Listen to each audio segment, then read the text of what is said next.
오늘 이 새벽 우리가 함께 볼 하나님의 말씀은 고린도전서 16장의 말씀입니다. 고린도전서 16장 1절에서 12절까지의 말씀을 저와 여러분이 한 절씩 교독하시고 마지막 12절은 함께 합독하도록 하겠습니다. 고린도전서 16장 1절에서 12절까지의 말씀입니다. 성도들을 도우려고 모으는 헌금에 대하여 말합니다.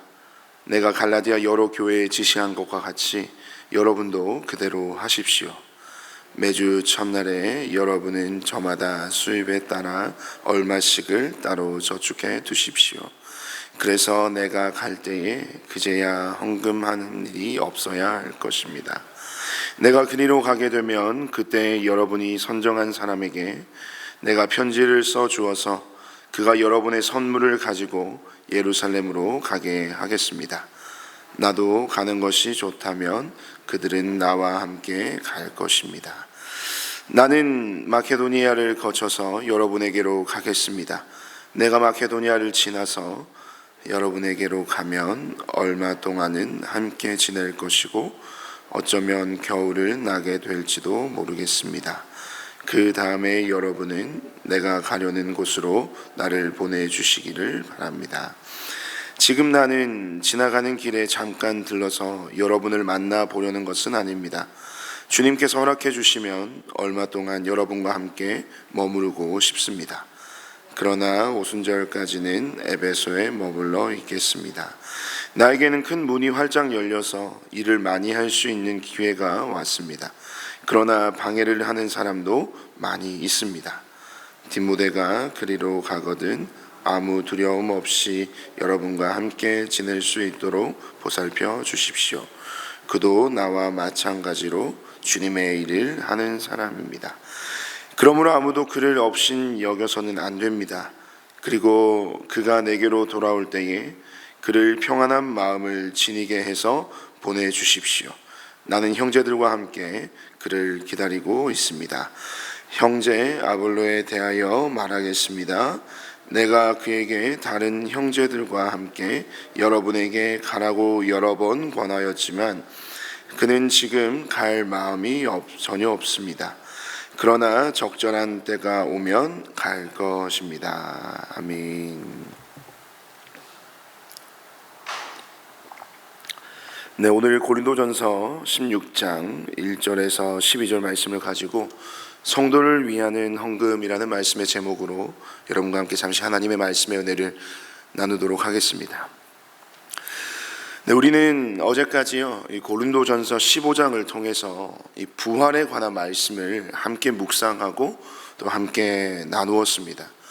바울은 사망을 이기신 예수 그리스도의 그 승리를 선포하면서 죄인된 우리에게도 이 썩지 않을 영광스러운 부활의 몸이 우리 각자의 삶을 향하여 예비되어 있다는 그 산소망의 메시지를 이 고린도 교회를 향하여 또 저와 여러분을 향하여 말씀하였습니다.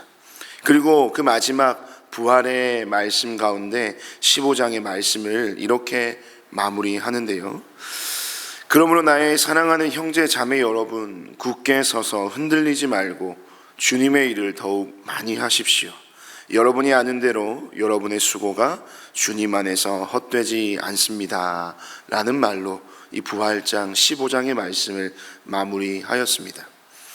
이 부활의 산 소망 가운데 굳게 서서 흔들리지 말고 주님의 일을 더욱 많이 하라는 이 바울의 권면은요, 이제 구체적인 삶의 실천에 대한 내용으로 이어지게 되는데, 우리 16장에서는 이에 대한 구체적인 삶의 예시로 바울은 그 성도들을 위한 헌금에 관하여 이야기하고 있습니다. 이 방금 전까지 이 하늘의 영광과 또 부활의 신비를 이야기하던 이 바울이 갑자기 이 돈 이야기, 이 헌금 이야기를 시작하고 있는 것이죠. 어떻게 보면 앞선 장과 지금 이 장, 첫 시작, 분위기가 확 깨지는 것처럼 느껴질지도 모르겠습니다만 사실은 이것은 치밀한 영적인 흐름에 관하여, 우리의 삶의 영적인 도전에 관하여 사도 바울이 이야기하고 있는 것입니다. 부활의 산 소망을 가진 자들이 이 땅에서 어떻게 그러면 그 부활의 삶을 살아내야 하는가? 그 믿음의 증거가 바로 이 사랑의 수고, 이 곧 교회와 성도들을 위한 헌금으로 나타나야 한다라는 것을 바울은 이야기하는 것이죠. 여기서 바울은 이 하늘을 바라보는 자일수록 땅에 있는 지체의 아픔을 가장 먼저 돌보아야 함을 이 말씀을 통해서 우리에게 가르치고 있습니다. 오늘 본문에서 바울이 말하는 이 헌금을요, 이 개역 개정에서는 연보라는 단어로 사용합니다.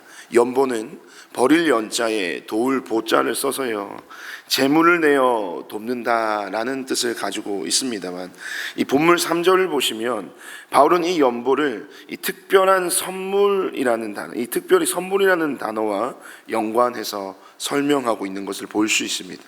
이 선물이라는 단어, 이 선물에 해당하는 헬라어 원어는요, 저와 여러분이 너무나도 잘 알고 있는 익숙한 단어, 이 카리스라고 하는 단어를 사용하고 있습니다. 이 카리스, 우리에게는 이 선물이라는 단어보다는 은혜라는 의미로 더욱 잘 알려져 있는데, 여기서 바울은 이 헌금과 관련하여 은혜라는 단어를 의도적으로 사용하고 있는 것입니다.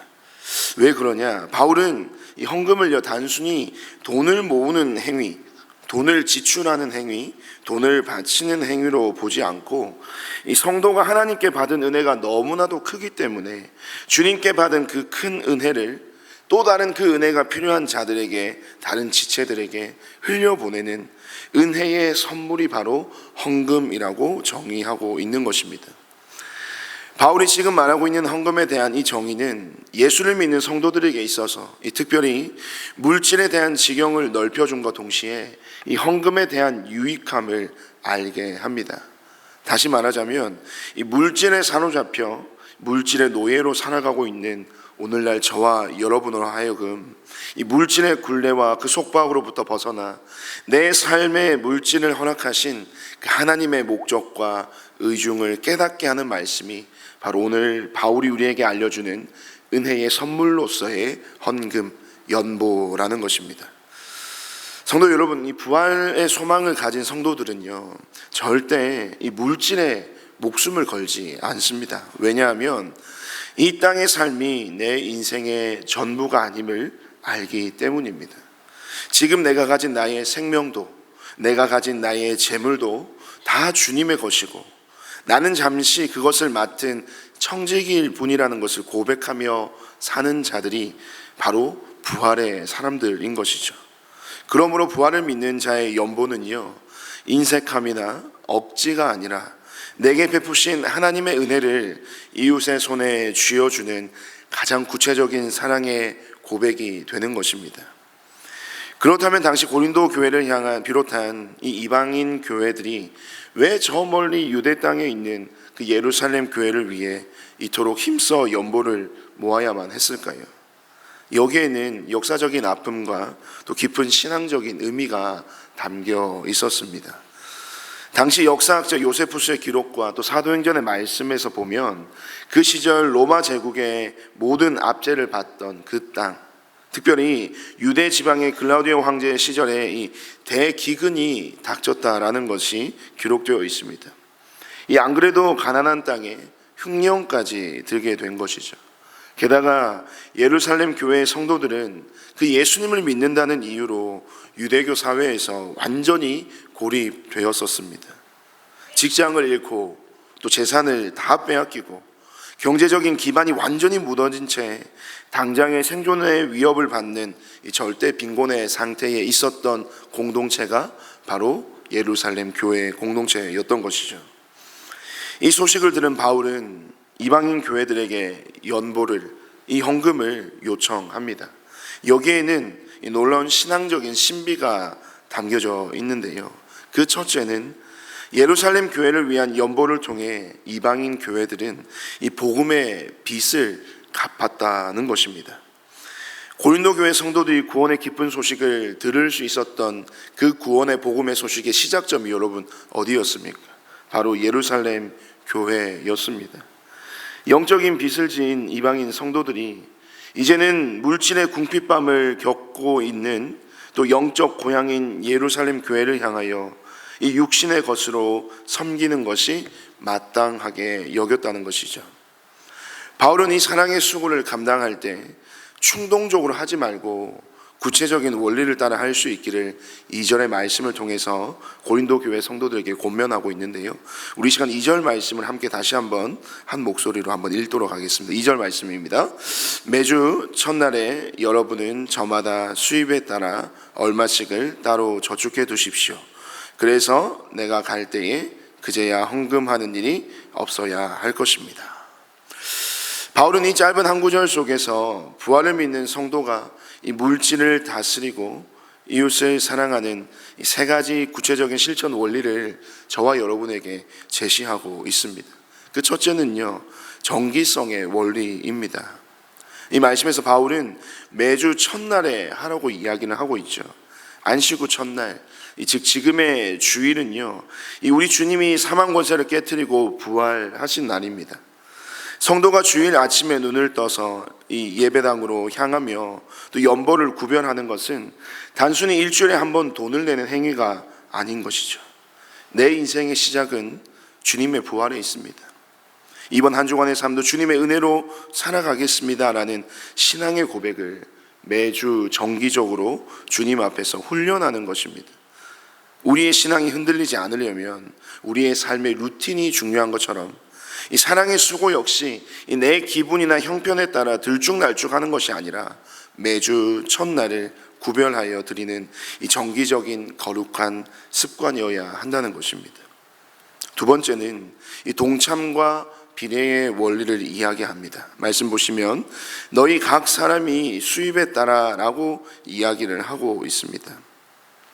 여기서 중요한 단어는 두 가지입니다. 바로 각 사람, 모든 사람, 저마다, 그리고 수입에 따라라는 표현이죠. 바울은 어떤 부자 한두 사람이 거액으로 예루살렘 교회를 도와야 한다라고 이야기하지 않습니다. 모든 사람, 저마다, 각 사람, 즉 어린아이에서부터 노년에 이르기까지 형편이 넉넉한 자나 어려운 자나 모두가 이 사랑의 수고에 동참해야 한다고 이야기를 합니다. 하나님 나라는 몇몇 영웅의 헌신으로 세워지는 것이 아니라 모든 성도들의 연합으로 세워지기 때문인 것이죠. 동시에 그 수입에 따라라고 하는 것인데요, 많이 거둔 자는 많은 대로, 또 적게 거둔 자는 적은 대로 그 형편에 맞게 행하라는 것입니다. 하나님은 크기를 보시는 분이 아니라 그 중심을 보시는 분이죠. 내가 남보다 많이 가졌으면 그것은 나 혼자 잘 먹고 잘 살려고 주신 것이 아니라 더 많은 곳에, 더 필요가 있는 곳에, 더 쓰임이 필요한 곳에 흘려보내려고 주신 하나님의 축복이라는 사실을 바울은 각 성도들에게 이야기를 하고 있는 것이죠. 그 세 번째로는 이 준비성의 원리입니다. 내가 갈 때에 그제야 헌금하는 일이 없기를 바랍니다 라고 하는 이 바울의 메시지. 바울은 자신이 고린도 교회에 도착했을 때 그 분위기에 따라, 그 분위기에 휩쓸려서 충동적으로 지갑을 열거나 억지로 헌금하는 일이 없기를 바랐습니다. 미리 기도하며 준비하라는 것이죠. 준비된 연보에는 그 배려와 계획이 담겨 있습니다. 이번 달 나에게 주신 소득을 바라보면서 이 중에 얼마는 고통받는 내 형편의 지체들을 위하여 미리 떼어놓아야 하겠구나 하고 이 삶의 예산을 미리 세우라는 것입니다. 이 충동적인 헌금은 자기 만족으로 끝나기 쉽지만 계획된 준비된 연보는 받는 이의 마음을 상하지 않게 하는 깊은 영적인 배려가 되는 것입니다. 부활의 소망을 가진 사람은요, 세상 사람들처럼 돈을 쓰고 남은 찌꺼기를 하나님과 이웃에게 드리는 것이 아닙니다. 먼저 구별하여 모아두는 준비된 사랑을 드리는 자들이 바로 부활 소망을 사는 그리스도인들이라는 것을 바울은 이야기하고 있는 것입니다. 그리고 이어지는 5절에서부터 12절까지 바울은 자신의 여정과 또 디모데, 또 아볼로의 행보를 또 이야기를 하고 있습니다. 하나님의 교회를 위하여, 또 성도들을 위해 자신의 인생과 걸음을 다 내어드리는 이 주의 종들의 구체적인 발걸음을 사도 바울은 소개하면서, 바울은 성도들에게 부활을 사는 사람들의 삶에 있어서 중요한 것은 단지 물질을 드리는 연보뿐만이 아니라 이 자신의 시간과 삶을 드리는 이 모든 삶의 행위가 바로 부활을 믿는 자들이 걸어가는 그 사랑의 수고의 현장임을, 복음을 위해 수고하는 주의 일꾼들의 여정을 이렇게 소개하면서 그렇게 살아가야 할 모든 성도된 저와 여러분을 향해 권면하고 있는 것입니다. 사랑하는 여러분, 오늘 우리의 부활 소망은 과연 어디에 머물러 있습니까? 우리의 입술에만 머물러 있지는 않습니까? 아니면 우리의 지갑과 또 손발을 통해, 우리의 헌금을 통해 고통받는 이웃과 지체들에게 흘러가고 있습니까? 하나님께서 우리에게 물질을 주시고 또한 건강한 육신, 그것을 주신 이유는 이 땅에서 그것을 쌓아두고 나만 보며 살라고 하신 것이 아닙니다. 부활의 영광을 바라보며 이 땅에서 복음의 빚진 자로 또 사랑의 통로로 살아가라고 주신 그 은혜, 그 카리스인 것입니다. 오늘 하루를 시작하면서 기도하실 때 우리 이렇게 한번 기도하기를 원합니다. 주님, 내게 주신 물질과 시간과 건강이 나만을 위한 것이 되지 않게 하여 주시옵소서. 낙심한 지체, 또 가난한 이웃, 기도가 필요한 이들을 향해 내 손과 발을 움직이게 하여 주시고 주님께 받은 은혜를 구체적인 사랑의 수고로 흘려보내는 부활의 증이 되게 하여 주시옵소서라고 우리 시간 함께 기도했으면 좋겠습니다. 그리하여 주 안에서 결코 헛되지 않는 믿음의 열매를 맺으며 살아가는 나의 복된 하루로 삼아 주시옵소서라고 우리 주신 말씀을 위해서 함께 한번 기도했으면 좋겠습니다. 그리고 오늘은요, 특별히 다음 세대를 위해서 함께 기도하는 날인데요, 함께 나눈 이 부활의 소망과 복음적 삶의 가치가 우리 모든 다음 세대들의 삶에도 온전히 세워질 수 있도록 여러분 함께 기도해 주시면 좋겠습니다. 세상의 가치와 방법에 익숙한 우리 자녀들이 하나님 나라의 가치와 말씀에 더욱 부합한 삶을 살아갈 수 있도록, 지금 내 삶에 주어진 모든 것들이 하나님의 은혜로 값없이 주어진 것임을 우리 자녀들이 인정하는 삶을 살아가게 하시고, 주신 것을 나를 위한 것이 아니라 세상을 향하여 잘 흘려보낼 수 있는 복음과 은혜의 통로로 사용되는 우리의 모든 자녀들, 우리 은혜샘물교회 다음 세대들이 되게 해달라고 여러분 기도해 주셨으면 좋겠습니다. 특별히 여러분들의 좌측에 있는 현수막을 보시면 올 여름 다음 세대들 여름 사역들의 일정이 나와 있습니다. 이 사역들을 여러분과 함께 공유하는 이유는 함께 기도해 달라는 것입니다. 우리 여름의 모든 우리 다음 세대 사역들 하나님께서 은혜 베풀어 주시고 그 모든 다음 세대들이 이번 여름의 모든 사역들을 통하여 정말 복음의 진수를 맛보며 복음 안에서 새로운 삶의 소망을 발견하는 은혜의 자리가 될 수 있게 해달라고 우리 다음 세대 여름 사역을 위해서 함께 기도해 주시고요. 뿐만 아니라 또 동일하게 현수막에 걸려있는 이 여름 단기봉사 일정들이 있습니다. 이 사역들을 보시고 또 모든 여름 단기봉사 사역 외에도 하나님께서 함께 하시고 또 그 사역을 통해 많은 열매를 보게 하시고 또 무엇보다도 모든 팀들이 건강하고 안전하게 모든 사역들의 일정을 마무리할 수 있도록 하나님께서 은혜 베풀어 달라고 우리 시간 주신 말씀을 기억하고 또 우리 다음 세대를 위해서 또 모든 여러분들의 일정들을 두고 함께 합심하여 기도하시고 각자 개인의 기도 제목으로 자유롭게 기도하시길 바랍니다. 우리 시간 함께 한번 기도하며 나갑시다.